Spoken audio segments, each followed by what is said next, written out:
C'est alors qu'il n'était âgé que de 10 mois que des médecins burundais diagnostiquent chez le petit Don Noël une grave pathologie cardiaque.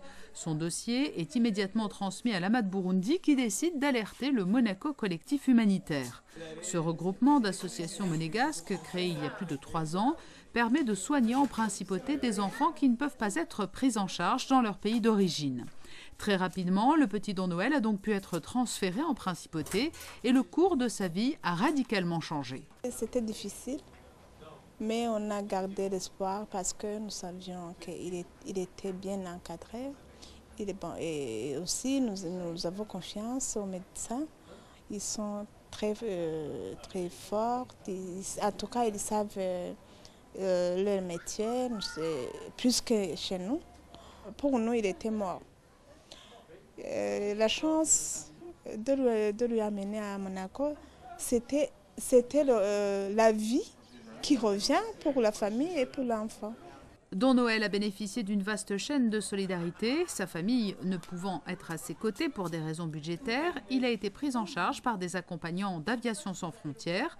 Puis à son arrivée à Nice, une famille d'accueil l'a entouré d'affection avant et après son intervention chirurgicale au centre cardio-thoracique. Il a été bien soigné, l'opération a bien réussi. Il est revenu en pleine forme et en bonne santé. Et c'était vraiment la joie dans la famille parce que là, nous étions incapables de supporter les souhaits pour sauver l'enfant. Qu'est-ce que vous diriez aux gens qui, grâce à leur contribution financière, ont permis de faire opérer votre enfant?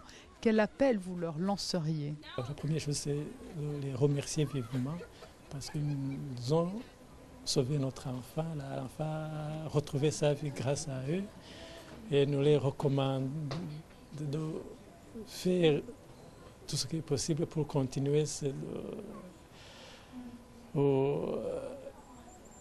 beau geste pour sauver la vie des enfants, surtout des enfants.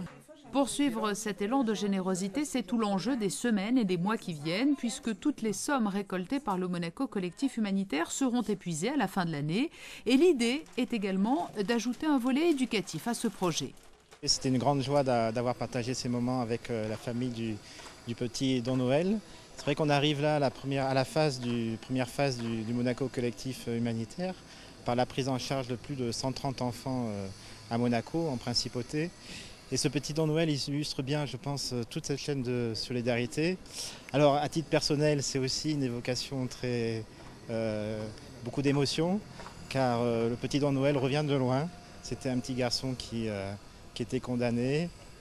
J'avais dû sensibiliser les parents justement sur la difficulté de la prise en charge de ce petit garçon. Et finalement, c'est une joie de voir qu'il est heureux en famille avec ses frères et sœurs. Et je crois que c'est pour tous les donateurs du collectif, tous les gens qui ont contribué, les familles d'accueil, les médecins, une grande satisfaction. Oui. Don Noël goûte aujourd'hui à un quotidien heureux auprès de sa famille. Il a effectué sa première rentrée scolaire au début du mois de septembre et il sera de nouveau de retour en principauté le mois prochain pour une visite de contrôle.